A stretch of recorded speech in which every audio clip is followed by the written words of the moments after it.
Hello सब लोग, welcome back. 1990s के दरमियान स्लैशर जॉनरा धीरे धीरे खत्म हो रहा था। वो मास किलर्स जो कभी लोगों को डरा करते थे, अब बस क्लीशेज बन चुके थे। लेकिन फिर सिनेमा के हॉल में एक नई स्क्रीम गूंज उठी। एक सफेद मास्क, एक ठंडी सी फोन कॉल और एक रूल, कोई भी महफूज नहीं है। वुड्सबोरो से लेकर न्यूयॉर्क सिटी तक गोस्ट फेस सिर्फ कातिल नहीं था, वो हर दौर के अंधेरे पहलू का आईना बन गया। जुनूनी फैंस, परेशान डायरेक्टर्स और फेम के पीछे भागने वाले किलर्स, हर एक ने वही मास्क पहना, लेकिन दीवानगी अलग थी। तकरीबन 3 दशकों तक स्क्रीम ने सिर्फ हमें डराया नहीं, बल्कि हॉरर को बार बार दोबारा जिंदा किया। आज हम देखेंगे गोस्टफेस 1996 टू 2023 का पूरा एवोल्यूशन। वो स्लैशर जिसने खौफ को एक डेडली गेम में बदल दिया। लेकिन शुरू करने से पहले इस वीडियो को लाइक जरूर करें और सब्सक्राइब करें और ज्यादा मूवी एवोल्यूशंस के लिए हर हफ्ते। कहानी शुरू होती है वुड्सबरो में, एक पुरसुकून शहर जो अचानक एक नाइटमेयर बन जाता है। एक जवान लड़की अपना फोन उठाती है। एक शरारती, क्यूरियस आवाज पूछती है, तुम्हारी फेवरेट स्केरी मूवी कौन सी है?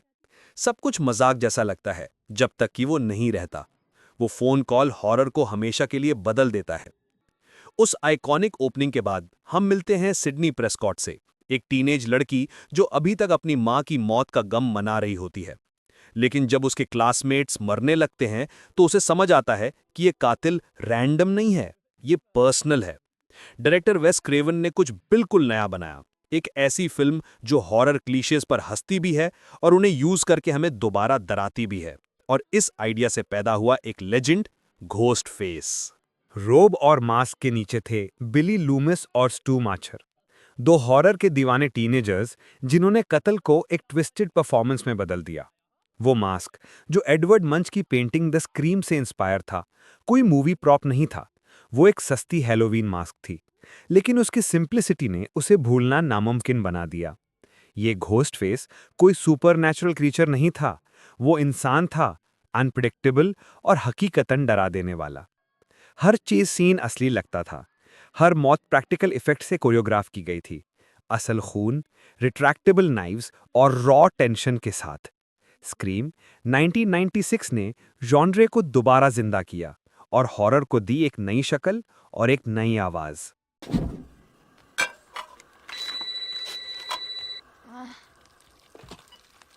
Hello? Why don't you want to talk to me? Who is this? You tell me your name, I'll tell you mine. I don't think so. What's that noise? Popcorn. You making popcorn? Uh-huh.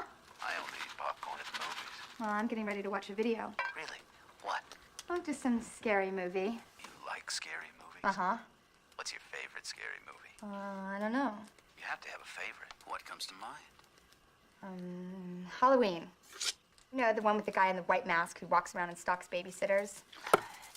1 साल बाद Sydney college में होती है, कोशिश कर रही होती है कि सब भूल कर आगे बढ़ें, लेकिन हॉलीवुड ने उसका ट्रॉमा ऑलरेडी एक फिल्म में बदल दिया है, स्टैब।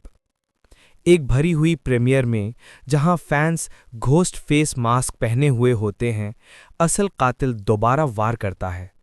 जिंदगी फन को इमिटेट करती है और फन मौत को। ये सीक्वल दिखाता है कि सोसाइटी किस तरह दूसरों के दुख पर जिंदा रहती है। सिडनी एक सेलिब्रिटी सर्वाइवर बन जाती है, मशहूर लेकिन अब भी खौफजदा। इसी दौरान उसके दोस्तों, क्लासमेट्स और रिपोर्टर्स तक एक एक करके मरने लगते हैं। स्क्रीम 2 एंटरटेनमेंट और वायलेंस के कल्चर में गहराई तक घुसता है। लोग झूठी मौत पर तालियां बजाते हैं, लेकिन असली मौत को नज़रअंदाज कर देते हैं। और फिल्म अपना ही रूल तोड़ देती है। सीक्वल्स कभी ओरिजिनल से बेहतर नहीं होते, लेकिन ये वाली शायद थी। मास्क के पीछे फिर दो कातिल थे, एक बदला लेना चाहता था और दूसरा सिनेमैटिक वायलेंस का दीवाना था। आयरॉनिक बात यह थी कि फिल्म का असली स्क्रिप्ट प्रोडक्शन के दौरान लीक हो गया था, जिसकी वजह से रीराइट्स और नए सरप्राइजेस लाए गए, जिन्होंने फाइनल वर्जन को और भी मेटा बना दिया। बड़े बजट और ज्यादा एम्बिशियस स्किल्स के साथ घोस्ट फेस एक लोकल नाइटमेयर से इवॉल्व होकर खुद हॉरर फिनोमिनन की पहचान बन गया। अगर स्क्रीम ने हॉरर को दोबारा जिंदा किया, तो स्कैरी मूवी ने उसका मजाक उड़ाया। सिर्फ 4 साल बाद वेयन्स ब्रदर्स ने स्क्रीम के टेंशन को एक पागलपन भरी कॉमेडी में बदल दिया। वही सेटअप, फोन कॉल, मास्क और एक लड़की जो घर में अकेली होती है। लेकिन इस दफा घोस्टफेस ठंडा या चालाक नहीं था। वो गिरता था, चिल्लाता था, स्मोक करता था और लोगों को हंसा देता था। ये सब बेकार लगता था, लेकिन भूलने लायक नहीं था। ये पैरोडी घोस्टफेस की कल्चरल पहचान का हिस्सा बन गई। इसने साबित किया कि ये मास्क सिर्फ हॉरर का निशान नहीं था, ये पॉप कल्चर बन चुका था। और हंसने के बीच भी घोस्टफेस जिंदा रहा। सिडनी अब तन्हा जिंदगी गुजार रही होती है, वुड्सबोरो से बहुत दूर। वो ट्रॉमा सर्वाइवर्स के लिए काउंसिलर का काम करती है और अपने नाइटमेयर्स पीछे छोड़ने की कोशिश करती है। लेकिन लॉस एंजलिस में माजी वापस आ जाता है। वहां स्टैप 3 फिल्म बन रही होती है, उसकी अपनी जिंदगी पर, और एक-एक करके कास्ट के लोग मरने लगते हैं। ये कत्ल खुद स्क्रिप्ट का आईना बन जाते हैं, जहां फिक्शन और रियलिटी के दरमियान की लकीर धुंधली हो जाती है। सिडनी को दोबारा स्पॉटलाइट में वापस आना पड़ता है, जहां हर सेट और हर प्रॉप उसके दुख की याद दिलाता है। इस दफा का कातिल रोमन ब्रिजर, एक नाराज डायरेक्टर और सिडनी का हाफ ब्रदर। रोमन सिर्फ कत्ल नहीं करता, वो उन्हें मूवी सीन्स की तरह डायरेक्ट करता है। वो सब्र वाला, ठंडा और सिनेमैटिक है। पहला घोस्टफेस जो बिल्कुल अकेला एक्ट करता है। पहली दफा घोस्टफेस एक सिंबल बन गया हॉलीवुड के फेम और कंट्रोल के जुनून का। हर मौत एक सीन थी, हर स्क्रीम उसकी ट्विस्टेड फिल्म का हिस्सा। स्क्रीम 3 ने हॉरर को मेटा आर्ट में बदल दिया, एक ऐसी स्लैशर फिल्म जो फिल्म मेकिंग के बारे में ही थी। Look for yourself.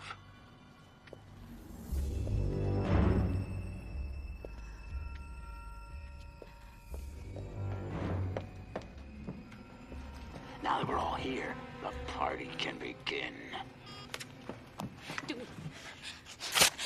Sid, Where is he? I don't know. He's right there!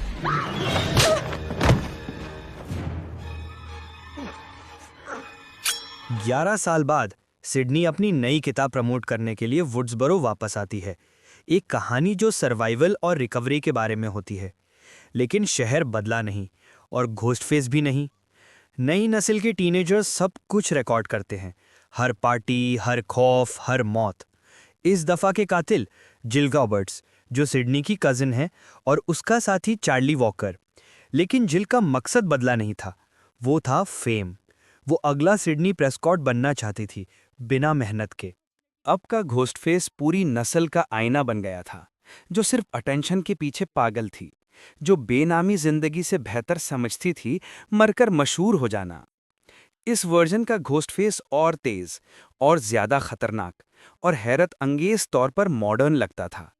हर कत्ल असल खून से फिल्माया गया था, असल चीखें और बहुत कम सीजीआई के साथ। वेस क्रेवन की आखिरी स्क्रीम मूवी अपनी पहली फिल्म का आईना लगती थी। वही रूल्स, लेकिन नई technology.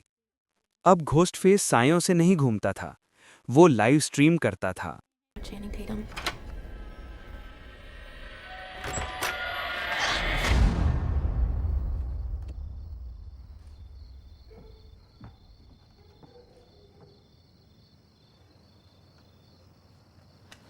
There's nobody out here.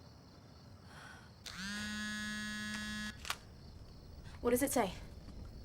It says I'm not outside. I'm right beside you. 25 साल बाद जब असल कत्ल हुए थे, फोन फिर से बजता है। कहानी शुरू होती है टारा कारपेंटर से, जो एक खौफनाक हमले से चमत्कारी तौर पर बच जाती है। उसकी बहन सैम अपनी बहन की हिफाजत के लिए वुड्सबरो वापस आती है, लेकिन उसके पास एक अंधेरा राज होता है। वो बिली लूमिस की बेटी होती है, जो असल कातिलों में से एक था।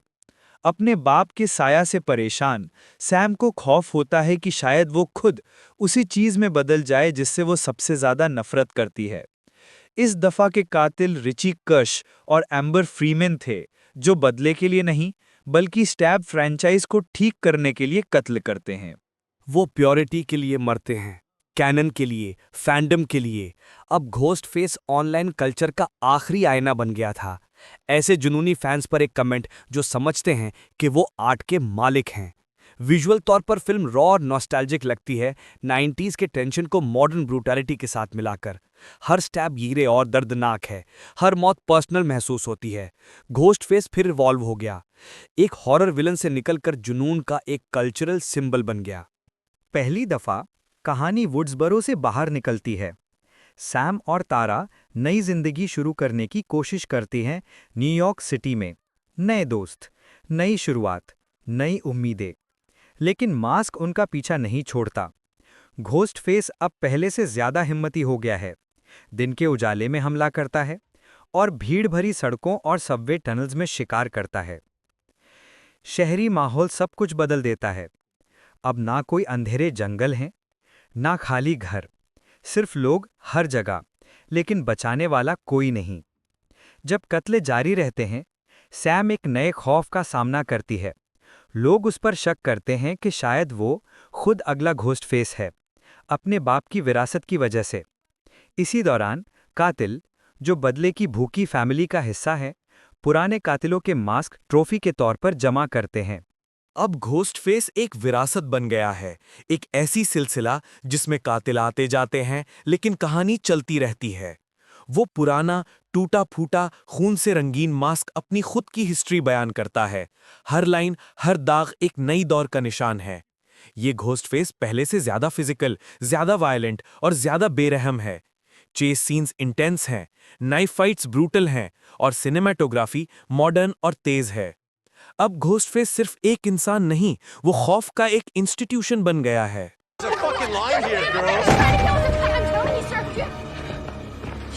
You got a problem here, guy?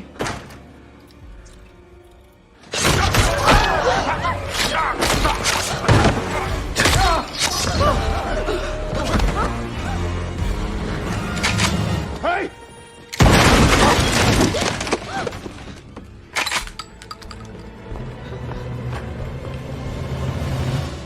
1996 से 2023 तक घोस्ट फेस्ट वक्त के साथ इवॉल्व होता गया, हर दौर के खौफ को दरपेश करता हुआ। 90s में उसने हॉरर के पुराने रूल्स का मजाक उड़ाया। 2000s में वो मीडिया मैनिपुलेशन का सिंबल बन गया और 2020s में वो ऑनलाइन ऑब्सेशन और फेम की कीमत का निशान बन गया। घोस्ट फेस कोई एक शख्स नहीं है, वो एक आइडिया है, एक मास्क जो कोई भी पहन सकता है। वो एक आवाज है जो पूछती है, तुम्हारी फेवरेट स्कैरी मूवी कौन सी है? और जब तक हॉरर फिल्म्स मौजूद हैं, घोस्ट फेस्ट हमेशा वापस कॉल करेगा। अगर आपको ये वीडियो पसंद आई तो लाइक करें, सब्सक्राइब करें और कमेंट्स में बताएं किस वर्जन का घोस्ट फेस्ट आपको सबसे ज्यादा डरा गया। देखने का शुक्रिया और याद रखिए, वो फोन मत उठाइएगा।